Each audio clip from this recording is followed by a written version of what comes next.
నా ఇంట్రుకు ముక్క కూడా పేకలేడు. నేను సావటాకైనా సిద్ధంగా ఉన్నా. ఈ చంద్రబాబు గారు ఎంత 420 నా కొడుకు ఈ రాష్ట్ర ప్రజలకు చెప్పి తీరుతా. ఇప్పుడు చంద్రబాబు గారు ఎవరి దగ్గర వానమాలు నేర్చుకున్నాడు? కాంగ్రెస్ దగ్గర వానమాలు నేర్చుకున్నాడు. అక్కడ దాంట్లో ఎమ్మెల్యే అయ్యాడు, మంత్రి అయ్యాడు, ఎన్టీఆర్ దగ్గరికి వచ్చాడు కాళ్ళు కట్టుకుని. కాంగ్రెస్ ను భూస్థాపితం చేస్తా, సోనియా గాంధీని అది పీకుతా, ఇందిరాగాంధీని ఇది పీకుతా అని చెప్పి తిరిగాడు. వీడు ఎవరి దగ్గర వానమాలు తిరిగి నేర్చుకుని ఎవరిని భూస్థాపితం చేస్తా అని తిరిగాడు? అంటే వీడికి సపరేట్ హక్కులే ఉన్నాయండి రాజ్యాంగంలో? ఈ ఖర్జూర్ నాయుడు గారి కొడుక్కి ఈ 2 లక్షల కోట్లు పందికొక్కలా పార్టీని అడ్డం పెట్టుకుని తినేసాడు, తెలుగుదేశం పార్టీని అడ్డం పెట్టేసుకుని. ఇప్పుడు ఆ పార్టీలోకి ఎవడన్నా జూనియర్ ఎన్టీఆర్ వస్తాడు అని ఆ పిచ్చి బాలయ్యని వదిలి ఫ్లెక్సీలు పీకండి, ఎవడన్నా జెండా పట్టుకొస్తే దాడులు చేస్తాం. ఆడు ఒక అమాయకుడు, పనికి రానటువంటి ఎవడు, కనీసం శత్రువుకు కూడా లోకేష్ గారు లాంటి కొడుకు పుట్టకూడదు. అటువంటి సాఫ్ట్వేర్ దద్దమ్మ ఒక ఎమ్మెల్యే కూడా గెలవలేనటువంటి పనికిరాని వెధవను ఒకటి పెట్టుకుని ఈడు ఒక వెధవ కుప్పంలో ఓడిపోతాడు. పవన్ కళ్యాణ్ కాళ్ళు బూట్లు నాకు ఏదో రకంగా బయటపడాలని ప్రయత్నిస్తున్నాడు. 74 సంవత్సరాల వయసు, 45 సంవత్సరాల ఇండస్ట్రీ. దమ్ముగా ఒకడొచ్చి జగన్మోహన్ రెడ్డి గారు అవినీతి చేశాడు, జగన్మోహన్ రెడ్డి గారు అది చేశాడు ఇది చేశాడు అని చెబుతున్నాడు. పోటీ చేసే దమ్ము ధైర్యం లేనటువంటి సౌడ సన్నాసి, అహంభావంతో విర్రవీగే వ్యక్తుల్ని చిత్తుగా ఓడించడం కాదు, చరిత్రహీనులుగా కాలగర్భంలో కలిసిపోయేట్టుగా చేయాల్సిన బాధ్యత మీ అందరిపైన ఉందని చెప్పి నేను మీకు తెలియజేస్తున్నా. ఇప్పుడు నేను చెప్పిన మాటలు ప్రతి ఒక్క ఇంటికి మీరు తీసుకెళ్ళాలి. ప్రతి ఒక్క వ్యక్తి తలుపు తట్టే పరిస్థితి మీరు ఉండాలి.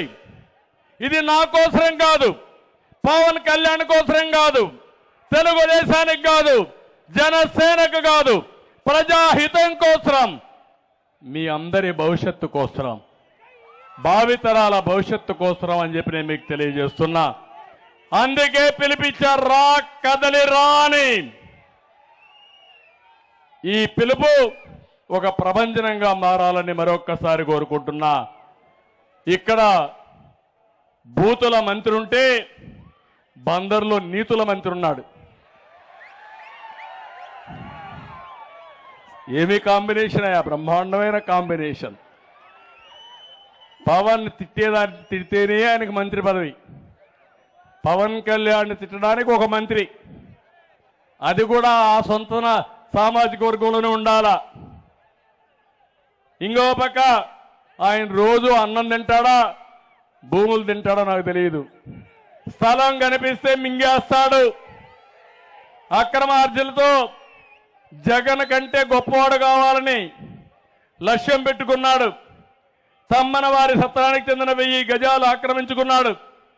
బైపాస్ రోడ్డు కోట జయరాం పేరుతో 1.5 ఎకరాలు ఆక్రమణ చేశాడు. బైపాస్ రోడ్లో రంగనాయక స్వామి గుడి స్థలం కబ్జా చేశాడు. వినాయక నగర్ ఆర్టీసీ కాలనీలో 200 గజాలు పార్క్ స్థలం కూడా ఆక్రమించుకున్నాడు. కృత్తివెన్నులో 300 ఎకరాలు బినామీ పేరుతో కొన్నాడు. ఎక్కడ చూసినా భూ కబ్జాలు, భూములు. ఎప్పుడో అవ్వాల్సిన పోర్ట్ని రివర్స్ గేర్లో పెట్టి మళ్ళీ ఇప్పుడేదో నాటకాలు ఆడుతున్నారు. నేనుంటే ఎప్పుడో బందరు పోర్టు పూర్తయ్యేది. మళ్ళీ ఆ బందరు పోర్టు పూర్తి కావాలంటే తెలుగుదేశం పార్టీకే సాధ్యం. ఇప్పుడు అక్కడ అయిపోయింది. అందుకే ఆయన పని అయిపోయిందని సుపుత్రుని తెచ్చాడు. కానీ ఎవ్వరు ఏమీ చేయలేరు. మన కొల్లు రవీంద్ర ఉన్నాడు, ఆయన చూసుకుంటాడు.